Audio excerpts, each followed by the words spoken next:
I don't think you do. You don't have to hide anything. No, it don't matter. We're kind of doing the after ride drink. Yeah. You know, the evening drink. Kids are in bed. We can have a drink now and talk. And you know what? We'll record the conversation. So maybe we'll call it a podcast. Yeah. So welcome back to another Winter Nutz podcast. I did get out on the Catalyst, so you know, I'm kind of getting a few people that wanted to hear what my thoughts were. Even Arctic Cat's rep, your rep, wanted to hear what you thought of it. So you're gonna feed him through me, and what I think of it. Because I'm gonna wait for snow. You're gonna wait for snow. Yeah. Well then, we'll just tell the story of the day today. So Cranbrook got a good little snowfall there. There's enough. We finally got snow on the ground. You know, I wouldn't call it 6 inches, but there's enough to cover enough in our horse field where the kids can ride their sleds around and not really hit anything. So you know, there's a good amount of snow. And thinking, you know, higher up it typically is a little better. So I'm gonna go out. I need to get out, test the sled. So we went up an area by Kimberly, BC, the St. Mary's, and you know, it's to the point of where I unload. It's 70 kilometers from Kimberly though. So we're counting paved section that goes up to St. Mary's. It's paved, and that's where the kilometer marker starts. So is the turn off at Kimberly. 70k back. We're finally unloading, and I've taken you up there. Last year we went up there for our first ride again. By that point, you could go to Golden almost. I was gonna say it's the same distance as Chatter. But you're putting on highway miles, and it burns more fuel. Totally. When you're driving in the bush, so I threw $30 diesel in the truck. I was like, quick, I gotta get out of town. So I threw $30 in. Literally, the truck gas gauge I'm back is at the same spot it was before I put the $30 in. Yeah. So going to Golden, you're going to burn a lot more. Yeah. Because I'm going up the dirt road at 60 kilometers an hour. Plus, you've got to rent a house there in order to do that. Yeah. So, Well, no, I would do a day trip to Golden. Yeah. So driving up this road, and it's just like less and less snow as I get further back into the bush, and I'm thinking like, is there going to be any snow to ride? I'm getting a little nervous, and People have already ridden up there, though. people have ridden up there, and I got the guy with me that has ridden up there, Lee. He was on the podcast here on the last episode, and we talked about his ride, and they went up there as a foot. But it rained a fair amount since that day. Yeah. I just didn't think that it would have rained enough to melt it. I think it would have just condensed it, was my theory. So if anything, it's just going to be better. But he's saying, well, you know, we're almost to the point where we unloaded there that day. I was like, really? He's like, yeah, this next switchback is where we unloaded. And I literally passed the switchback that we unloaded with Alex last year. Yeah. And then went to that switchback that they unloaded now a month ago. And I could have kept driving. I was like, I don't know about the next switchback if I want to park on that one, so how would we just park here at this one? Then we started parking, but there was a snowcat ahead of us, and the snowcat was up servicing the tower. The mechanics were up with them. Right. I was like, well, I don't know if the cat can get by us here, so we better go down to the next switchback. We can just ride up the road, and there's this much snow on the road. Yeah. But the snowcat had packed quite a bit of it because it just has the rubber tracks. Yeah. It's not actually a cleated or a grousered track. It's not chewing the rocks up. It's just like it's like a trail track. It's only about this wide, and it just has like little 1 inch. little kind of like the little Z's that go across it. Oh yeah. And like it's packing it more than almost anything. like a quad tracked. Almost like a quad track or a UTV, Like the snow cams or track. what- Yeah. So it made it okay. So we unloaded down there and we rode up, and Lee and I both were doing the and I said to Blaire, I was like, you know, like at least you know what's up here, but we got someone like Josh, you know, took his son out of school for the day to come ride with us. Yeah. And I can only imagine what he's thinking, like, man, I took my kid out of school for this. Like, what a waste this is going to be. But I know, like, you know, the switchbacks, you still gain another 1,000 feet. And that last kind of bit, usually it just kind of turns into snow. Yeah. And it did. Again, I got a couple switchbacks up, and then all of a sudden I was like, hey, I'm going to lay into it now because now there's enough snow. And there's like that kind of that hump in the middle, like the snow cap packed here and packed here. Oh, yeah. And you had that hump in the middle, so I just kind of balanced on that as I was riding. That's the one that always kicks me out into the bush. Right. The first thing I noticed for the ride review was there's no limp mode.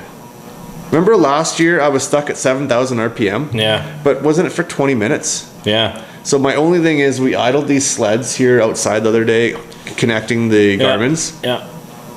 Well, I was already at 0.5. By the time I got up the road, around the corner, I was like, okay, now I can lay into it. So I'm at 0.5 of an hour. It was past that maybe, but I never had a limp mode. It was full frickin' Like 8,200 RPM. Full 8,000 RPM. Wow. Yeah. So now I don't know if the break-in is going to be the same on these where you have a 2 to 4 hour window. Yeah. No one ever really knew what it was. Everyone said that the sleds were going to wake up after 4 hours. Yeah. I never noticed the difference. Yeah. Anyway, it ran great. Ran awesome. So going up now on the road, I noticed immediately the more low-end grunt there is. Yeah. On the road, so like it's kind of packed by a snowcat, so I can really lay into it and really see how much speed I can get going. Yeah. Like, to me, is going to go the same speed with the gear down kit. So this sled that we're riding is a 3-inch. The 3-inch sleds came with a 3-tooth difference gear down on the belt drive, the quick drive. Yeah. And the clutches are going to shift 11%. out. I should look. And you know what? I bet you the clutching, I've shifted out way better on it now than this blue one. Yeah. Same sleds, just 1 year apart. This one's geared down, that one's last year's gearing. Yeah. It revved out perfect. It ran perfect. Yeah. I didn't have the vibrations. So it vibrates still a little bit at idle when you first start it. Yeah. But when you're riding the sled, I don't notice any vibrations. Right. And I want to get Julie on it because I'm so used to riding these last year Yeah. that now I'm kind of immune to it. Yeah. So someone that's you're on a 600, you're on a 600 zero vibration. So it'll be interesting to hear what you have to say. But I thought initially there was less vibration Right. at riding speed. Yeah. So then we get up and it's like I said, that last stretch that we go and it's like, man, this is good. Like freaking gonna just wail on it. Get to the hill. The snowcat obviously took the road up, so immediately I'm into that section beside the little trees and just ripping up the hill. Turn around, come back down the road, and Lee comes up and he's same thing, having a heyday on it. And right away I noticed that early season typically you pin it and try and wheelie, and you look behind you, you see pine needles, maybe even a little bit of dirt, maybe or something. Right. Didn't see it once. I get down to the landing on the flat spot there. I did a full donut and just mopped out. The sled spun. Yeah. Well, okay, I know what's going on. Is that ice layer? It's a really hard layer. Yeah. From all that. And the rain. sled just slid out on it. Yeah. And so, boys, why don't we probe? Okay, so I get my probe out, and it was probably just shy of 3 feet. Yeah. And when on my way down, bump, push it, sunk a bit more, bump, push it. So there was like 2 ice layers of like a 4 to 5 foot or 4 to 5 inch kind of packet of snow under each ice layer before it actually hit ground. And you had to jab it to get it through the ice. A bit of base from all that. There's a hard base. Yeah. So you can really work a sled right now, which is why I think Golden and Revy, people are having so much fun and riding so hard so early in the season, is you have a good snowpack on top of a good base. Yeah. So they're able to ride really hard and carve with Going less through right risk now, of punching through into a rock. Right. So the rock would have been buried, if you have a little 3-foot boulder, 4-foot boulder, or a feature, it's got snow on it, that snow got rained on, it froze, and now people are able to hit it, and it's not really chewing through into the rock as bad. Yeah. Well, that's good to know. And we had a great time. It was a great day. A little bit of filming, some really good photos. Blaire came out and got some, as usual, nice pictures of me. So Sweet. showing him that appreciation. I told him I'll get him a case of beer when he sends me those pictures. I was like, no, I told Master, man, I'll get you a bottle. What do you like to drink? He's like, man, I still got that bottle you got me last year for the pictures. I was like, oh.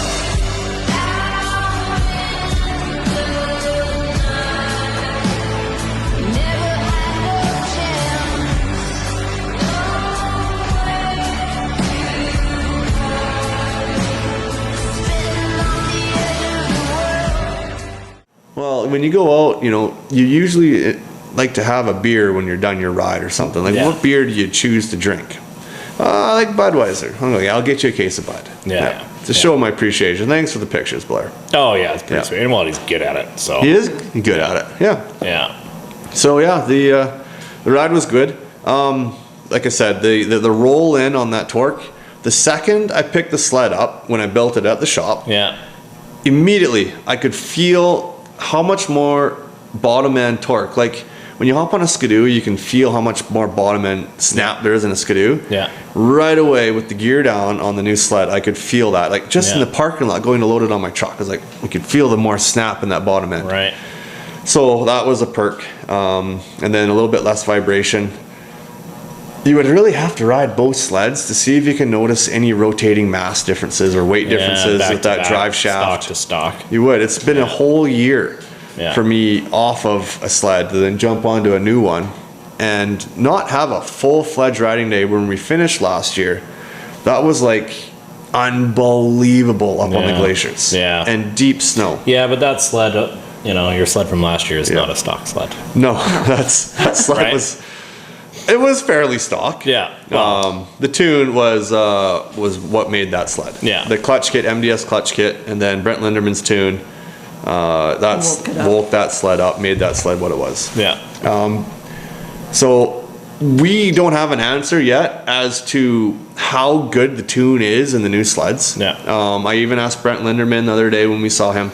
He said he doesn't know, if it's going to be the same gain from last year's sled to his tune like it was. Yeah.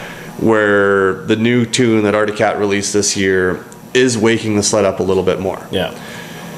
So we really have to hear some numbers when something hits the dyno as to what numbers it is Linderman's able to get from his reflash versus now the new stock flash. Yeah. Yeah. To me, I think the biggest gain for the sled was the gearing. And so Josh Steinhaus was out today with his son. Well, I talked to him tonight and he's asking me about that. Yeah. So we obviously have a few kits on order. Yeah. But they're just on back order already. So for people that don't know, the Julie 600 last year, which is what Josh bought his son a 600 as well. Now the black one with the 3-inch track has the same gearing as last year's 858s. Yeah. And already the 858 struggles to shift out the clutching. There's this much sheave left on the clutch. It's just not using the whole clutch. The gearing's a little too tall.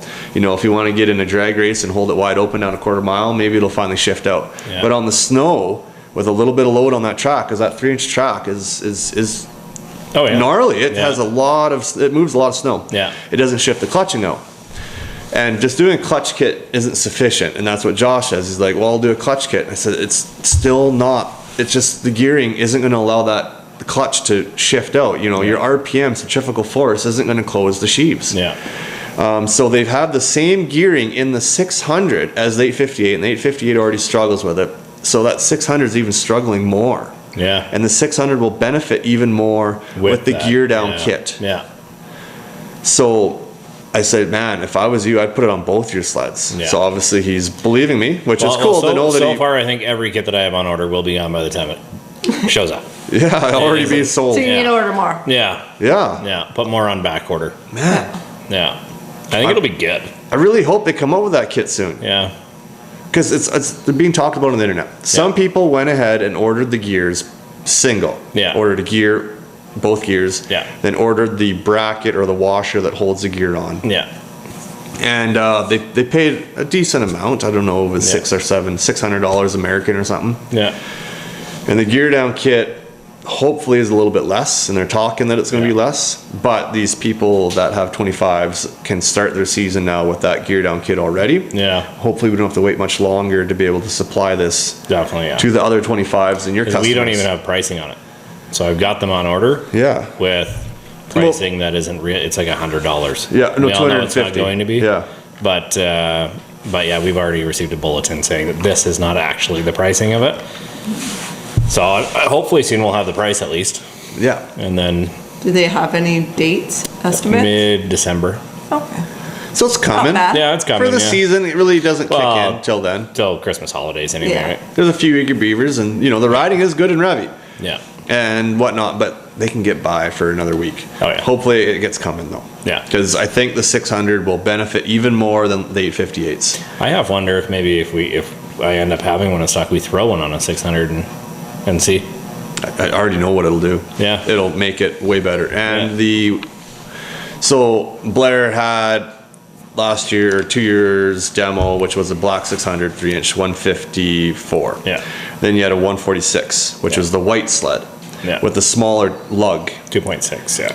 And that one would even benefit from this gear down as well. I think that thing would be a blast with that gear down kit. Yeah. Actually be able to make them snappy down low. Yeah. Because that's where it needs it. Yeah. And I felt like half the bog that the sleds had last year Is because of it. Yeah. So yeah, people said they got the bog out by clutching their sleds right. Yeah. Well, you wouldn't have had to have clutched them right if it was geared a little bit lower. Because you wouldn't be searching for RPM. You wouldn't be searching for the RPM as bad. Yeah. The engine can turn that track 11% easier Yeah.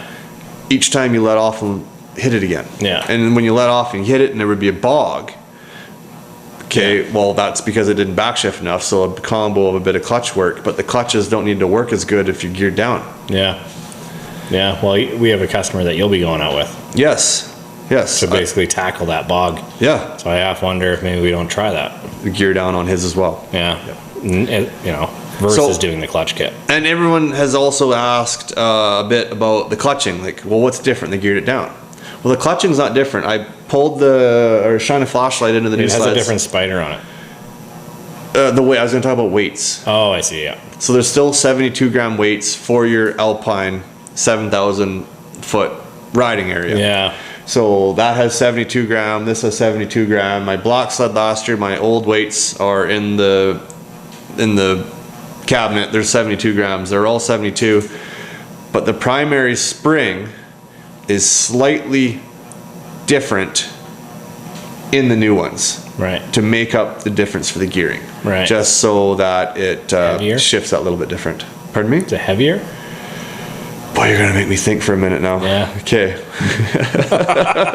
Let me scratch my noggin and try to remember this. Heavier is going to resist the shift out. Yeah. I think they're a little bit lighter. So It's lighter, yes. Yeah. Because if I wanted to gain a little bit more RPM still, because I do like to run my sleds at a higher RPM in the trees because I chop the throttle so much. Yeah. I have the stock spring from before I put the clutch kit on the block sled, which is a stiffer primary, to put into this to just increase my RPM a little bit instead of having to change my weights or do a clutch kit. Right.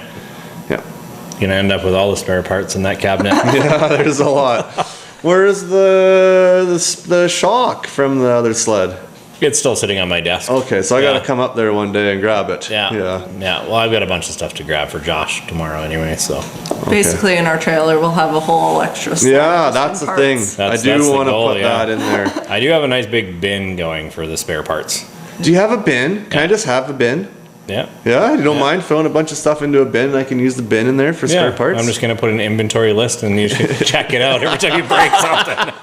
Yeah. I'll just charge your Visa every time. Upper spindle bolt missing. Yeah. Every Sunday I'll just come by and I'll just be like, yeah. Well, look at this. Even that back snow flap's missing again. Inventory count. He must have been wheeling way too hard again. Oh, yeah. Yeah. We'll just be like a rolling shop in there. Yeah. Yeah, we do have a spare clutch, and you're getting me a clutch puller from Kimpex. Yeah. Yeah, so I can do the primary if need be. Yeah. I'll have a bunch of weights, some springs. Yeah. A-arms. I even have a secondary. I don't have a vise. I need a vise to use my secondary clutch compressor, spring compressor, but I do have one that I put in the vise, and it's just a piece of ready rod welded to a nut in the bottom. You put the nut in the vise, clamp it down tight, and then I have welded another nut with a T-handle on it, and you just spin it, and it releases the secondary helix and the spring slowly. Yeah. So I just need to get a vise in there to be able to clamp that, to be able to then spin. You got a toolbox in there now, thanks to Julie. So drill a hole in the top and drill mount the. It's a piece of wood. It's a piece of wood. I could just drill it right to that wood top. It's a Husky toolbox from Home Depot. Yeah. So I could screw it right to the wood top. Which they said multiple times they didn't have. We went in to get it and didn't have it. When we drove down, I wanted the chrome one because it matches that dry box I made. Oh, right. I made a checker plated aluminum dry box, mounted it to the side of the furnace. Yeah. To put our helmets and gloves in. I was like, well, the gray toolbox would match perfect. Yeah. So we go down and said they had some a couple days prior. Go down there, don't have any. Boy, she's like, why don't you order one? Yeah. I was like, okay, let's order one. So let me look quickly. Oh, there's none in our system. The whole Home Depot doesn't have any. What? None? No, none. Of any color. None of any color too. She said, oh, let me look at other colors. No, nothing. Nah, okay. Well, now I missed out on my chance. The toolboxes were $100 off. Yeah. Okay, well, come home, report to Julie. Hey, like, well, I'm gonna have to buy Canadian Tire one, and they're a little more, but no, she said I wasn't ready to spend that much. I'm like, oh, okay. Good thing I was the bad cop in this situation. Because then I'm looking again. Someone's got to be financially responsible. Yeah. So then I'm looking again, and It says they have them in the stock. blue one's in stock. Now I'm like, what the heck? Because when you search something, now when you go on always coming. Instagram, it comes up, or on Facebook, Yeah. and it comes up. There's a toolbox that you can click it and just go straight to Home Depot off of Instagram and look. Yeah. The blue one's in stock. They told us they didn't have any.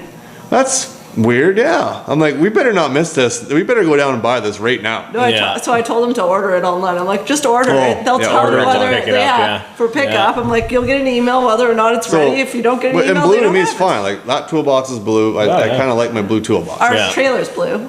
Yeah. The outside of the trailer is blue. Yeah. Yeah. So it matches it. Yeah, perfect. Just the inside's got that chrome, whatever, dry box. Yeah. Or the checker plate dry box. Which is Yeah. fine. Yeah, whatever. Paint the checker plate. Then it'll match. So the painting. So we got some bumpers off you. The unfortunate thing about being an Arctic Cat dealer is not unfortunate, it's the part of being a dealer, is you want to stock parts for people to come in and buy. Yeah. They come in from Alberta, they want to go riding, they can buy bumper, A-arms, blah, blah, blah. Someone buys a new sled, they want a bumper, you have one in stock. Yeah. So you guys had stocked bumpers when the 600 came out. Yeah. And the 600 had a specific blue. Yeah. And then they came out with this sled. And that blue, I think, kind of matched that Yeah. 600 blue. It did, yeah. But now they don't have that blue anymore. And I think you had a couple bumpers. Yeah. So we picked them up from you, and the price was right Yeah. to go to Dan and say, hey, Dan, can you powder coat these now? The purple matches the new sled. Yeah. Versus ordering more bumpers in. Yeah. And so Use up your stock. Dan, use up your old stock. Yeah. So Dan ordered in the purple that color matches the new Catalyst color. Yeah. And we got some bumpers powder coated. Yeah. So they look really, really good. And But I'm excited. I saw him on Instagram. Oh, he did do an Instagram post. Yeah. Yeah. So People he now has thought them. they looked blue. Well, and that's it. That's what Josh asked me today. He's just like, oh, were those blue one yours? And I was like, I hope not. Yeah, they definitely weren't supposed to They be blue, looked but blue Yeah. in the video, how the angle was taken. And they Yeah. probably are going to look blue in this video. Yeah. But they are purple. yeah, very, very purple. yeah, So thank you to Dan yeah. for hooking me up with that. And Well, getting that honestly, powder he coated. just the guy does such an amazing job. He doesn't just powder coat over, you guys. He Sandblast. sandblast. So there's Yeah. a bit of extra charge. I have to pay for someone to sandblast everything completely bare to then put the new color on. Yeah, The whole And- ironic part about all this is this shop used to be a This sandblasting used to and be a powder sand- coating shop. Yeah. Powder And coat yeah, shop. we're paying somebody Yeah. else. So my Viper, whenever I wanted something powder coated, I'd drop it off here and get it done. But he never sandblasted. He would always powder coat over Over the top, old stuff. yeah. He was- that's To why me, he's so I did cheap. not give a crap. yeah, Once in a while, you'd chip off a little piece and see the little color underneath. Yeah, Super rare that I whatever, would. yeah. As long as it wasn't red Yeah. underneath the blue. Yeah. But it was black, and I was doing blue. oh yeah. So, So, it wouldn't really, who matter, cares? Yeah, It doesn't. If you got snow on all the stuff. yeah, Anyway, it's still just fine. Like I said, a little couple chips. Yeah. But yeah, so this was the powder coat booth that I used to get my stuff powder coated in. Hence, it is kind of black and dungy in the back corner back there. I had a Swiffer sweeper and vacuum and wipe all the walls, and I painted the ceiling to try and make it bright in here. I had to repaint the doors. Yeah, I had to on the clean. garage. Yeah, that door's been repainted because that was that side. It was all walled off for the powder coat booth. Even the floor, the concrete has like a layer of powder coat just cooked to the floor. Oh, yeah. The radiant heater here, that side of the radiant heater is just like perfect Clogged. black. It's like Yeah. gloss black over there from the powder coat dust being cooked onto the radiant heater. But good thing it all happened because that's how we got this house. That's how we got Yeah. this house. Yeah, I'm not going to say for so cheap. I'm going to say for the right price. Yeah, I had to do a little bit of work and clean it all up though. yeah, But now we take our stuff somewhere else. yeah. Exactly. Yeah, it's perfect. And you know what? That's what they do, and they're good at it. So, They are. and he does a lot. I know they're busy right now. He is. Yeah. Yeah, he's down a welder, so they're to fulfill orders. They're contracting out to get someone to weld and come in and help him build bumpers. He's not ramping up as much as he did last year and the years prior. Yeah. But he still is keeping the doors open and keeping some money flowing and building some stuff for the customers. Yeah. Keeping his name out there. Yeah, like if someone asks, he does not want to say no. That's the thing. Totally, yeah. So he's making sure he says I think it's yes. a bit of his passion too, right? Yeah. I know he really enjoys it. He does. Yeah. He really enjoys it. Yeah. He's got every color you can think of. Oh, I know. And for every sled you can think of. And every household kind of exterior powder coat hand railing type of thing you want to do. So Uncle Doug got some hand railings powder coated at his lake house. Right. Looks fantastic. All got cut on what machine is it? Like a CNC machine? Yeah. All laser cut, everything nice design of elk and sheep and bears. Yeah, that's cool, yeah. So they can do it all. Yeah, good for them. Yeah. Yeah. So hopefully we get out. You were chomping at the bit when the snow was flying, but you don't know now if it's worth going after I told you I drove 70K up to go for a ride. In a few feet. In a few feet. Yeah, Chatter probably, Yeah. I don't know. Yeah. Maybe Silent Pass or something might be all right, but It's coming. I got a few rides booked in Ravi here for the next couple weekends coming up. yeah. I'm going to go ride up there. That'll be good. It will. Yeah. I'll probably be out till the Christmas holidays. Yes. And then I'll be a week of just straight sledding. Yeah. Yeah. Sweet. Yeah, sick of moose, I think. Yeah. I'll ride the moose. Oh, with Ride the Moose. Possibly. Yeah. Yeah. Sweet. Yeah. Well, good. Because I built that snow bike this year. Oh, yeah. Right. Go ride with some of the boys. Yeah. Yeah, you got a whole crew of friends from Calgary that go ride there, don't they? Yeah.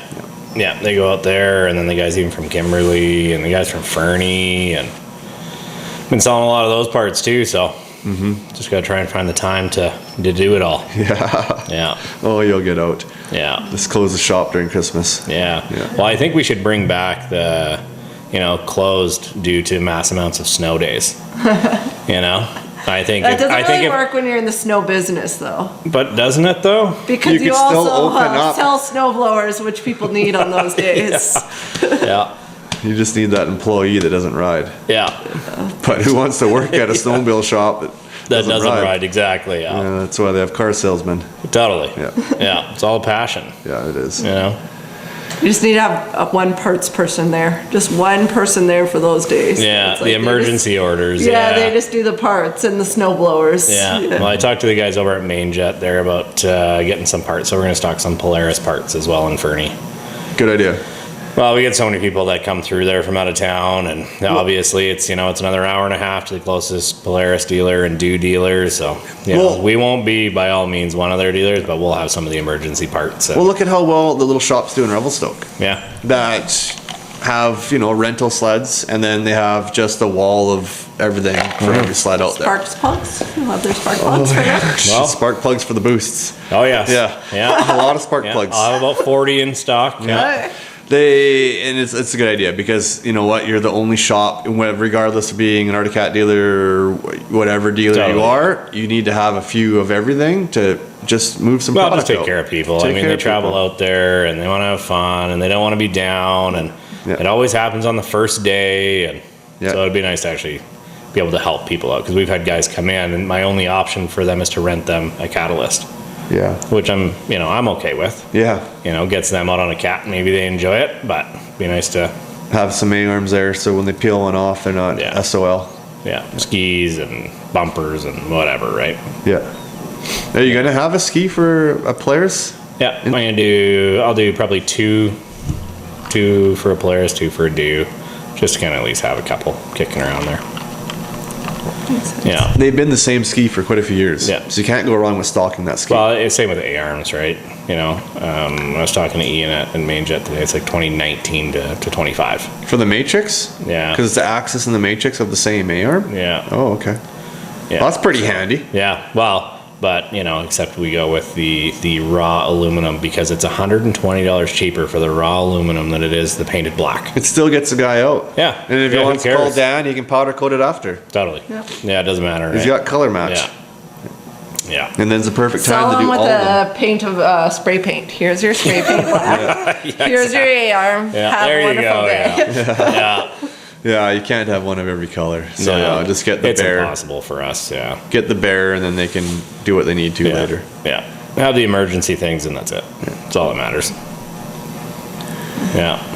But yeah, Sweet. Well, thank you. of course. Another Winter Nuts podcast, a shorter one, but Yeah. kind of wanted to get on, talk about my first ride. Yeah. So thank you everybody for continuing to watch. If you're not subscribed, please hit that subscribe button and hit the like, and we'll see you on the next one.